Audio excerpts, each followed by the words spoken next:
Welcome back to the TMP project.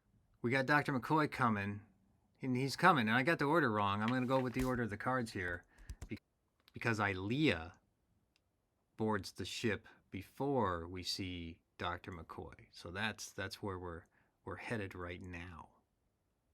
But this is the view of the bridge. Notice that Shatner is finally out of his admiral's outfit uniform, and he's in his captain two-piece, and of course the navigation chair is empty because we're waiting for Ilia. Here's Takei, not Takei. Takei's right there. Here's Walter Koenig. Is he on a lunch break? What is Chekhov doing? It's just too much. Is he sneezing? Is he just in an action pose? Oh, there it is. There we are. Okay. So Ilia's coming on the bridge. Persis Khambatta. And there she is. And then we see Lieutenant Ilia. And of course we got Stephen Collins here, Stephen Deckard, whatever. This is the first draft of Troy Riker right here for the Phase 2 series, because Ilia beyond the bald head also was an empath. That's also something revealed in the director's edition and the extended ABC television edition that I grew up with on VHS. It was like 148 minutes long or something like that. Here's where we first see Ilia. It's too bad that those ABC beats were taken out of this initial scene, because you see Sulu like go nuts over Ilia because of her Deltan pheromones. And without the extended edition, you don't understand or appreciate the oath of celibacy line and what that might mean.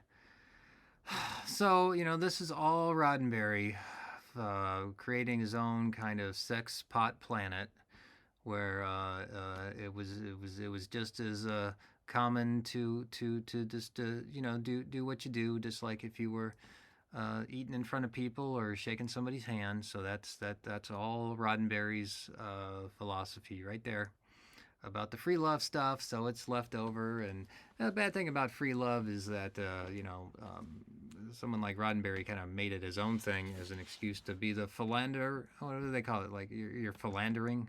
Isn't that what? He's just a womanizer, is what I'm trying to get to. Roddenberry was a huge womanizer. He had some issues with that. So anyway, here's Persis Khambatta. Of course, we know the stories. I don't know if I need to get into it. She had to shave her head, and that was pretty emotional. And there are photos out there, and she was a model beforehand. I think she brought a lot to the role. I liked the role. I liked her characterization of Ilia before it became the Ilia V'ger drone. A fine performance. It was a nice addition to the crew. I don't even think you needed the little sex pot beat. It was not unnecessary. And of course, we didn't see that with Troy and Next Gen.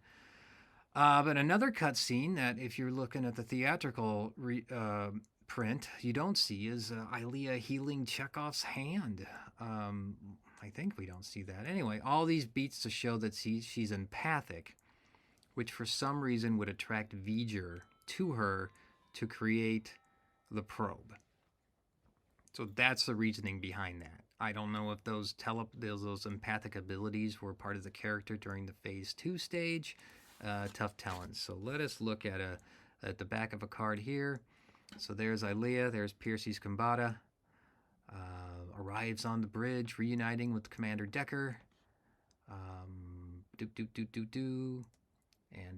he needs to. And everybody's freaked out about Ilia because they think they're all worried about Ilia because they're gonna succumb to the pheromones. But she's like, I gotta know the celibacy. I'm not gonna hurt anybody here. You guys are just a sexually immature human species, and that's your problem, not mine. So I like a lot of those strong beats. You can assure them that I'm not here to hurt you. I'm here to do my job, and here I am. And it's got to be difficult. If you're from a culture like that, if we want to take it seriously. To give up that much of oneself to do this kind of work. And again, I want to reference one of Christopher Bennett's Enterprise novels. where and I forget which one, but he takes the Enterprise to Vulcan. This is the NX-01 Enterprise from the series. I said Vulcan, but I mean Delta 4. And we get to see just how much the empathic abilities and the pheromones work together. Because Bennett's working with the concept. He's taking it seriously. He's just not doing a Roddenberry adolescent, kind of fantasy about it. He's looking at the world where it's entwined with telepathy and empathy, and that makes for the immersive experience, and humans just aren't ready for that. So, I mean, he takes some examples of humans that go down to Delta 4 and they get mixed up, unquote, in with it, and they like get comatose. It's just dangerous because they're just not ready for it. So there she is. Miss India, 1968, maybe? There's a book out on her. I don't think I have it downstairs, but it's from the same author that did the overview of the movie. Sherilyn Connelly. Sorry, I hope I'm not butchering it, but her book is on the first Star Trek movie right here. But she also did a biography of Persis Khambatta, and there's not a lot. I think that's the only working biography on Persis Khambatta. Another tidbit about Persis Khambatta too. The movie Delta Force. She's in it. And it's a pretty cringe movie, but it's at least it's nice to see her. So there's Ilia, and here's her '79 debut card, Navigator Ilia. I always want to name my next cat Ilia, and I forget. But if I get another female cat, I got to put that on the list. So there she is, and there's nothing else on the back of the card. And Persis Khambatta is no longer with us. I think cancer took her away way too soon, and it's a shame. So there we go. So there's a shout out to a good rest in peace for Persis Khambatta, and she's a key element to this movie, and I think it's what also helps make this a really great movie.